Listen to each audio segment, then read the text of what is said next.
नमस्कार, मैं हूं आपके साथ आदित्य शुक्ला। जिस उत्तर भारत को साधने के लिए प्रधानमंत्री मोदी और भाजपा के चाणक्य कहे जाने वाले अमित शाह पूरी कोशिश में थे कि उत्तर भारत को साध करके 2024 में सत्ता की गद्दी का रास्ता आसान हो जाएगा, तो उसी उत्तर भारत के लोगों ने इस बार जब जवाब देना प्रारंभ कर दिया तो वहीं पर अमित शाह और प्रधानमंत्री मोदी और पूरी भाजपा टीम की होश उड़ गई। क्योंकि जिस उत्तर भारत का हर पांचवा वोटर, छठवां वोटर बेरोजगार है, जिस उत्तर भारत का, खासकर बिहार और उत्तर प्रदेश का हर तीसरा वोटर किसानी खेती बाड़ी से जुड़ा हुआ है, जिस उत्तर भारत का हर दूसरा व्यक्ति महंगाई के गिरफ्त में जकड़ उठा है, वो इसी जकड़न से इतना परेशान हो उठा है कि अब की बार परिवर्तन की लहर चाहता है।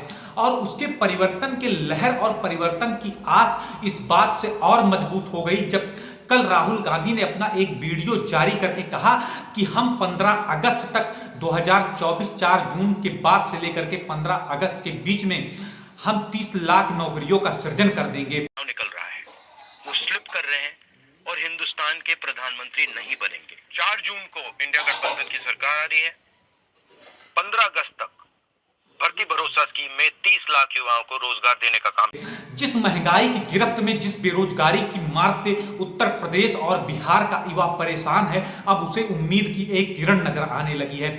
जिस उत्तर प्रदेश और बिहार में 80 + 40 को मिला दे तो 120 सीटें होती हैं और 2019 के लोकसभा चुनाव में भारतीय जनता पार्टी ने सेंचुरी पार कर ली थी, तो वहीं पर 3 चरणों के मतदान के बाद और जो स्थिति दिख रही है उससे यही स्पष्ट हो रहा है कि अब की बार 4 जून को जो नतीजा निकल करके आएगा, 2019 में तो सेंचुरी पार हो गई थी भारतीय जनता पार्टी की, इस बार के चुनाव में हाफ सेंचुरी भी लगाना भारतीय जनता पार्टी के लिए मुश्किल हो चुका है।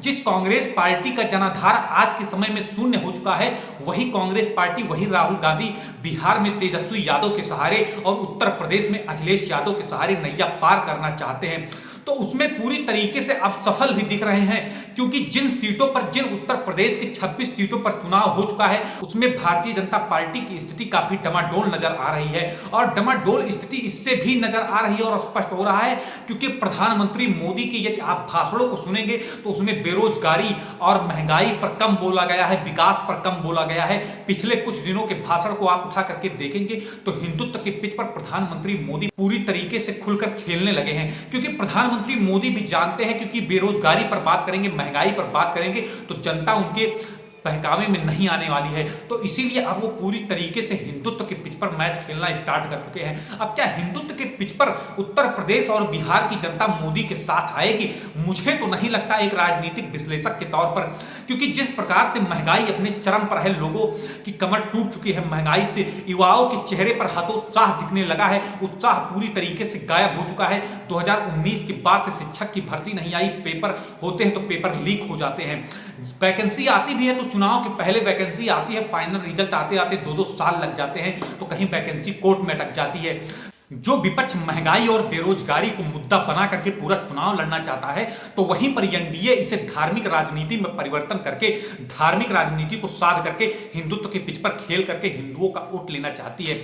हिंदुओं का वोट लेना या मुस्लिमों का वोट लेना, मैं इस पर नहीं जाना चाहता हूं, क्योंकि चाहे वो धार्मिक तुष्टीकरण हो, चाहे वो जातीय तुष्टीकरण हो, ये दोनों चीजें पूरी तरीके से गलत हैं। जो एनडीए चाहती थी कि इस बार का चुनाव महंगाई, बेरोजगारी पर ना होने पाए, पूरी तरीके से धार्मिक राजनीति में बदल जाए, वहीं पर जो विपक्ष चाहता था कि ये पूरा चुनाव बेरोजगारी और महंगाई पर हो, तो विपक्ष इसमें कामयाब हो चुका है। और पहली जो शिकस्त एनडीए के हाथ लगी है वो यही लगी है कि विपक्ष ने जो मुद्दा बनाना चाहता था, बेरोजगारी, महंगाई, वो मुद्दा बनाया जा चुका है।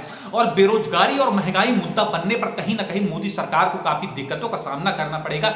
इसी से इस बात को प्रधानमंत्री मोदी और एनडीए जानता है कि अब की बार हमारी स्थिति काफी डमाडोल है। ये नारा अब की बार 400 पार केवल एक माहौल बनाने के लिए किया जा रहा है। और कल जब से राहुल गांधी का वीडियो आया है और 3 चरणों के मतदान से स्थिति कुछ साफ नजर आ रही है, तो उसके बाद भारतीय जनता पार्टी और भी घबराई नजर आ रही है। अब देखना यह होगा कि उत्तर प्रदेश में जो माहौल देखने को मिल रहा है, क्या इस माहौल में परिवर्तन हो पाएगा?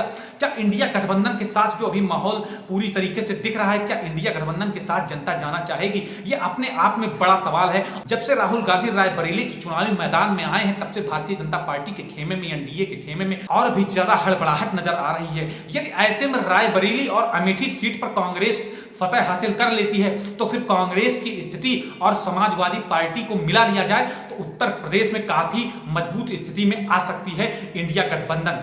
इसी प्रकार की विश्लेषण के लिए आप हमारे चैनल राजनीतिक विमर्श को अवश्य सब्सक्राइब करें। नमस्कार।